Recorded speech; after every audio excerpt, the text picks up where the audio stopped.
Hello guys, welcome back to my new blogs Rupkotha blog channel. আমার চ্যানেলে তোমাদের অনেক স্বাগত। তোমরা সবাই কেমন আছো? আশা করছি ভালো আছো। আমার শরীরটা তো তোমাদের আগেই জানিয়েছি যে কোমরে একটা পেন হচ্ছে, পেটের কাছাকাছি। তো এটা কমছে বাড়ছে, জানি না কী হয়েছে না হয়েছে। তো আমার একটা স্টোনের সিমটমস ছিল, আগে একটা অপারেশন হয়েছিল। তো এইটাই আন্দাজ করছি যে সেরকম কিছু হতে পারে। তো প্রচুর পরিমাণে জল খাচ্ছি, কারণ আমি জানি এইরকম হলে কী করতে হয় না করতে হয়। আগে যেহেতু আমার অভিজ্ঞতা আছে, তো জল খাচ্ছি। তো পেনটা কমছে বাড়ছে যাকে বলে। তো এই নিয়ে সমস্ত কাজ করছি, তোমরা তো দেখতেই পাচ্ছ। আমি কোনো বানিয়ে টানিয়ে কিছু করতেও পারি না, বলতেও পারি না। আর মুখে দেওয়া আছে সব বলে দিই, গুছিয়ে টুছিয়ে আগে রাখতে পারি না। যে স্ক্রিপ্ট একটা আগে থেকে গুছিয়ে রেখে দিলাম, তারপর তোমাদের সামনে প্রেজেন্ট করলাম, একদমই না। সোজা চলে যাবো রান্নাঘরে। তো রান্নাঘরে কি করছি না করছি দেখতে থাকো।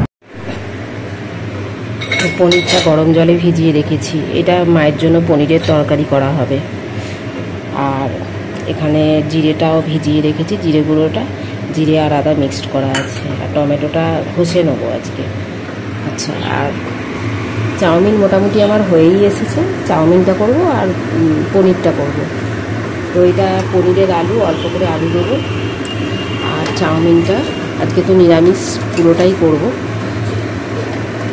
চাউমিনটা হয়েই এসেছে, তো চলো সাথে থেকো।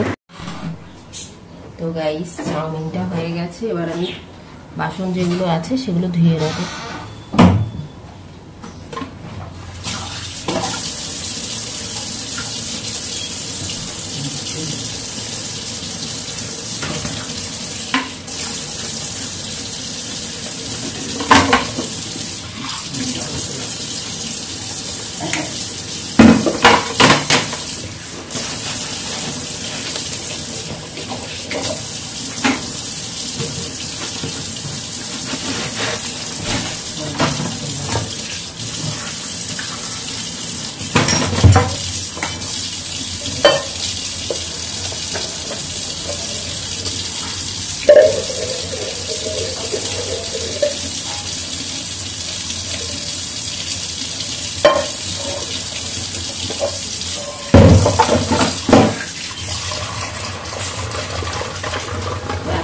পনিরের তরকারিটা হয়নি, এই বাসনগুলো ধুয়ে তারপরে পনিরের তরকারি বাজিয়ে নেব।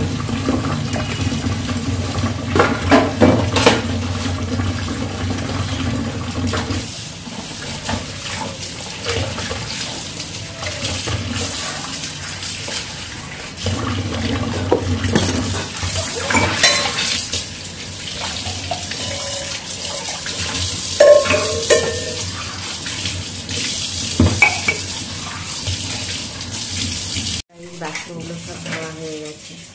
এই বাসনগুলো সমস্ত জিনিস এবার পনিরের তরকারিটা বানাবো বলছিলাম, ওটা বানিয়ে নেবো। আর কিছু তরকারি আছে, ওগুলো একটু গরম করবো, কারণ কালকে তরকারি সব রয়ে গেছে, তো খাওয়া হয়নি। তো ওগুলো একটু গরম করে নেবো। তোমরা একটু সাথে থেকো, পাশে থেকো। পনিরের তরকারিটা বসিয়ে দিয়েছি। দেখো ওই কতটুকুন করছি দেখো।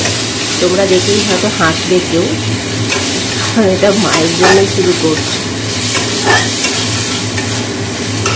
আর পনিরের অনেক দাম, যার জন্য অল্প পনির এনেছি, 50 গ্রাম এটা পনির।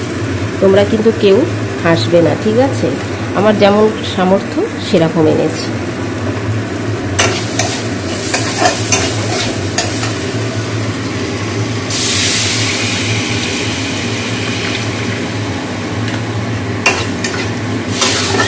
আর এটা পনিরের জলটা দিয়ে দিলাম। পনিরটা গরম জলে ভিজিয়ে রাখলে অনেকটা সফট হয়, জানো তো, এই জন্য পনিরটা গরম জলে ভিজিয়ে রেখেছিলাম।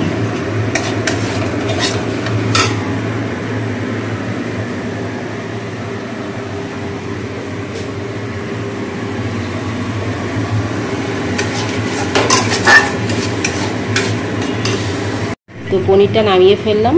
দিয়ে নামানোর পরে আমি একটু বাটার দিয়ে দিই। কেন বলো তো? বাটার দিলে টেস্টটা ভালো হয়।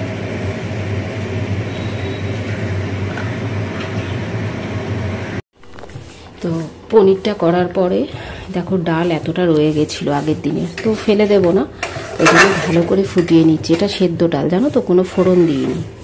তো এটা আজকে খেয়ে নেওয়া হয়ে যাবে। তো ওই জন্য ভালো করে ফুটিয়ে নিলাম ডালটা। রান্না করে জলখাবার নিয়ে বসে পড়েছি। দেখো এটা আছে তোমার ভাত, মসুর ডালটা করলাম, যেটা গরম করলাম, তো ওইটা নিয়েছি। আর আলু ভাতাটা চাট করে মেখেছি, এরকম মানে কড়াই নেড়ে নিয়েছি। এইটাই খাবার আজকে। তো আমি ব্রেকফাস্টটা করে নিই, তোমরা সাথে থাকো, পাশে থাকো, অনেক অনেক ভালোবাসা দিও। তোমাদের ওপর আশা ভরসা করে আমি প্রতিদিন ভিডিও করছি, যতটুকু পারছি, যেমন পারছি, একা একা। তোমরা তো সবটাই দেখে বুঝতে পারছো কমসে কম যে কোনটা অরিজিনাল, কোনটা বানানো, এগুলো তো অন্তত দেখে বোঝা যায়। তো আমি সেইভাবেই তোমাদের ভিডিও দিচ্ছি, যেগুলো আমার অরিজিনাল যা হচ্ছে সেগুলোই দিচ্ছি। আর বাকিটা আমার মুখের কথাতে আর চোখ মুখের দিকে তাকিয়ে নিশ্চয়ই বুঝতে পারছো আমি কি প্রবলেমে আছি বা কী সুবিধায় আছি, অসুবিধায় আছি। একটু সাথে থাকো, অনেক ভালোবাসা দিও। আমাকে এগিয়ে নিয়ে যাওয়ার জন্য তোমরাই একমাত্র পারবে। তা সবসময় নিজের লোক, কাছের লোক যে সাহায্য করবে তা না, অপরিচিতরাই বেশি সাহায্য করে, এটা আমি ছোটোবেলা থেকেই দেখে এসেছি।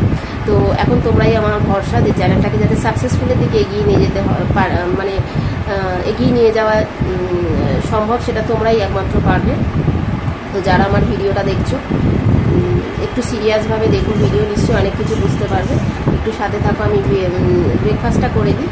তো তোমরা ঝটপট আমাকে সাপোর্ট করে নিও। তো বন্ধুরা, ভিডিওটা আমি এখানেই শেষ করছি। আমার চান টান হয়ে গেছে, তো ভিডিওটা এখানে শেষ করব। আবার আসবো নতুন ভিডিও নিয়ে। তো তোমরা এর পাশে থেকো, সাথে থাকো। আজকের মতো টাটা।